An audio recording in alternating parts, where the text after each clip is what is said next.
Très ravi de vous retrouver dans le cadre de cette édition de la mi-journée. Mesdames, Messieurs, bonjour et bienvenue. Le gouvernement de la RDC n'est pas concerné par l'embargo sur les armes. Une précision donnée par le chef de la délégation du Conseil de sécurité des Nations Unies. C'était lors d'une audience lui accordée par le président du Sénat, le professeur Modeste Bahati Lukwebo et Armer Crédit, 9 novembre 2022. Fifi Kalumbwe pour des précisions. Pour les représentants permanents de la République du Gabon auprès des Nations Unies et président du comité des sanctions du Conseil de sécurité de l'ONU, la résolution 1807 de 2008 donne la liberté à la RDC d'acheter toutes sortes d'armes, munitions, avions et autres équipements militaires pour la défense de son territoire. Pour Michel Xavier Biang, c'est seulement les fournisseurs auprès de qui la RDC pourrait acheter ces équipements qui a l'obligation d'informer les conseils de sécurité. La mission est claire. Nous sommes sur le terrain pour avoir toutes les informations relatives à l'interdiction qui frappe les groupes armés concernant les armes, concernant les munitions, concernant le recrutement des combattants. Nous sommes là pour prendre toutes les informations concernant les questions d'abus sexuels et nous allons rencontrer l'ensemble des partenaires. Au cours d'un échange entre la RDC et les Gabon, Modeste Bahati a insisté sur la création d'un tribunal international pour les Congos afin de juger toutes les personnes impliquées dans les massacres et autres atrocités commis sur les sols congolais depuis les années 1990 jusqu'à ces jours et qui continuent d'endeuiller la République démocratique du Congo. Le président du Sénat congolais a également évoqué avec son note le rapport Mapping qui est un outil important pouvant aider les Nations Unies à mieux sanctionner les auteurs de ces massacres. Rappelons que cette grande mission envoyée par New York va avoir des échanges avec plusieurs personnalités et institutions, sans oublier les acteurs de la société civile. Changeons de chapitre, le chef de la maison militaire du chef de l'État a officiellement remis un lot d'engins et matériel anti-émeute. Il l'a remis au commissaire général de la police civile de la police nationale congolaise. Il s'agit de 8 jeeps blindés et 5 véhicules jet d'eau et jeeps simples avec cabine. Retenez que 4 jeeps seront mis à la disposition des éléments affectés dans les territoires de Kouamout. Nous sommes là dans la province de Maïndombe et 11 autres serviront la police nationale congolaise à traquer les inciviques qui sèment la terreur dans la ville de Kinshasa, connue sous le nom des Koulouna. Affaire 21 000 $ américains d'émoluments que toucherait chaque député par mois après Jean-Baptiste Kassekwa. C'était le tour de Délice Sanga d'être auditionné par la commission spéciale mise en place par l'Assemblée nationale pour qu'elle apporte des preuves sur ces allégations. Cet élu de Louisa dit avoir réuni tous les revenus perçus au titre de cette année. Il est au micro de Patrick Ngou. Vous savez que j'avais promis à l'opinion publique que j'étais disposé à répondre à n'importe quelle structure au sein de l'Assemblée nationale sur cette question de la rémunération des députés. Ce qui a été fait aujourd'hui avec cette commission d'audition, et donc j'ai déféré à cette commission à son invitation et j'ai pu déposer tous les éléments de preuve en rapport avec les déclarations qui sont les miennes en rapport avec cette question sur la rémunération. Il nous reste à la commission de pouvoir concilier les éléments. Une commission au demeurant pour laquelle j'ai des observations parce que j'en conteste à la fois la régularité et la légalité compte tenu de notre règlement intérieur qui prévoit le comité des sages comme étant l'instance disciplinaire chargée d'entendre les élus et de faire avis au bureau pour ces questions-là. J'ai reconstitué l'ensemble des revenus perçus au titre de cette année et en ce compris également la partie liée à la prise en charge fiscale des élus. Et je peux vous assurer que je suis très serein sur les niveaux atteints. Il faut qu'ils réconcilient, mais je suis très serein par rapport à ça. Dans un autre registre, Reporters sans frontières et son partenaire Journalistes en danger dénoncent l'expulsion du territoire de la RDC de la journaliste française Sonia Rollet. Ces ONG sollicitent de la part des autorités congolaises de donner des conditions d'obtention d'accréditation pour les journalistes étrangers.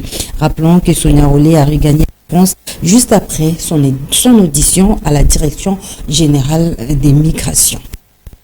Les obsèques de l'artiste et musicien Verkis Kiamwangana se tiendront à l'esplanade du Palais du Peuple du 19 au 20 novembre prochain. C'est la conclusion d'une réunion tenue entre le président de l'Assemblée nationale et une délégation de l'Union des musiciens du Congo, Igor Sombo.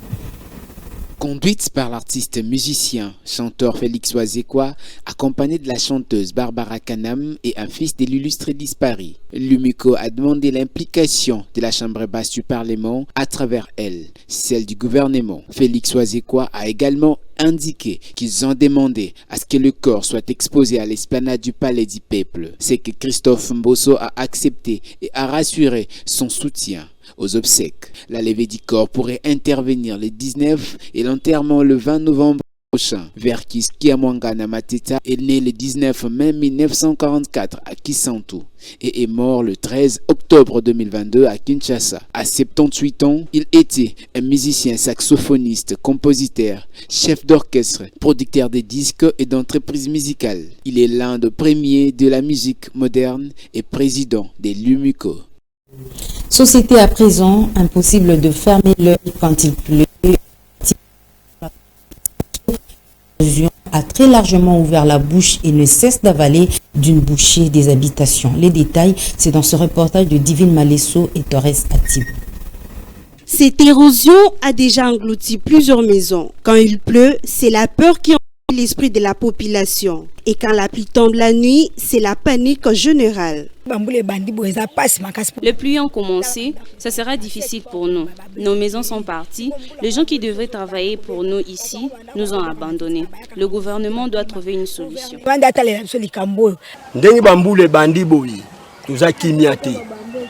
C'est déjà la saison de pluie, nous ne sommes plus tranquilles, nous souffrons. Nous sommes très contents de vous voir, que Dieu aide le gouvernement à trouver au plus vite une solution.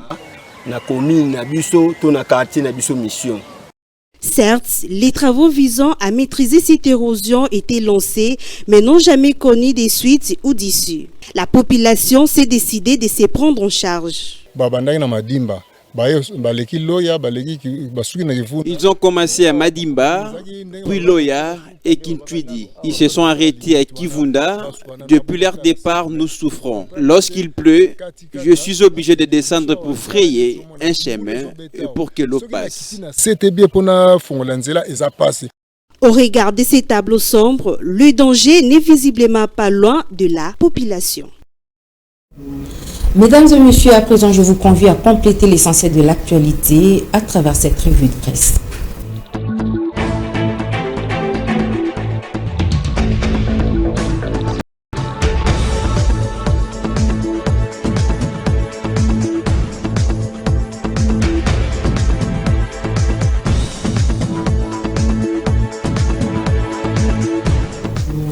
C'est parti pour le journal des journaux. Il y a Patrick Ngouo qui me rejoint sur ce plateau. Bonjour Patrick. Bonjour Ekinonzi. Tu as toute une sélection avec toi. Nous débutons par l'objectif qui titre « Les taux se resserrent sur la M23 ». Ok, alors après sa dernière allocution sur la situation sécuritaire dans l'est du pays, le président Félix Tshisekedi est décidé donc à passer à l'offensive militaire. Quelques minutes après la première frappe des positions M23 par les avions de chasse Sukhoi 25 mardi 8 novembre, des sources sur le lieu affirment que la cible est en débandade et le bilan infligé aux rebelles du 1-23 soutenu par le Rwanda est très lourd. La cité de Kiwanja à Rutshuru est déjà sous le contrôle de FARDC RUT après les avions Sukhoi 25 envoyés à Goma dimanche dernier. Kinshasa s'apprête donc à lancer également des hélicoptères de guerre. Mais Patrick, tu as également sélectionné la percée qui rapporte Delis Sanga dépose les éléments de preuve à la commission d'audition. je crois que vous le disiez également dans le cœur de votre journal, reçu mercredi 9 novembre à la commission d'audition à l'Assemblée nationale, le député Delis Essanga, très serein, dit avoir déposé les preuves de ses propos en rapport avec l'affaire $21 000 américains d'émolument de députés. Je le cite: « J'avais promis à l'opinion publique que j'étais disposé à répondre à n'importe quelle structure au sein de l'Assemblée nationale sur cette question de la rémunération de députés nationaux. C'est ce qui a été fait aujourd'hui. J'ai pu déposer tous les éléments des preuves en rapport avec les déclarations qui sont les miennes et en ce qui concerne cette question sur la rémunération des députés. Tous les éléments ont été produits dans l'ordre afin d'étayer toutes nos prises de position, a déclaré l'élu des Luisa, donc après son audition à la presse. Oui, Patrick, il y a la prospérité qui aborde les chapitres de l'environnement. Le journal écrit COP27, Jean-Michel Sama Lukonde en intense activité en Égypte.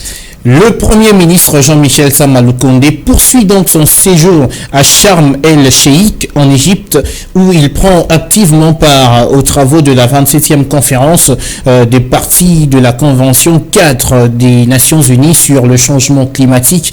Le mercredi 9 novembre, le chef du gouvernement congolais a donc eu une série d'activités en marge de cette importante conférence qui réunit plusieurs chefs d'État et de gouvernement de différents pays membres de l'Organisation des Nations Unies.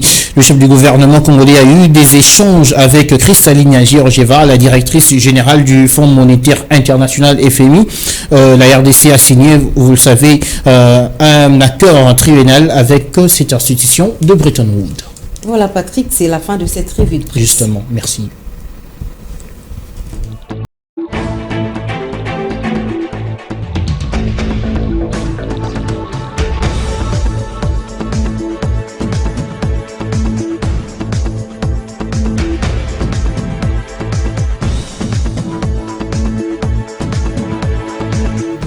Mesdames et messieurs, cette tranche d'information touche à sa fin. Merci de l'avoir suivi. Restez fidèles à la FM TV.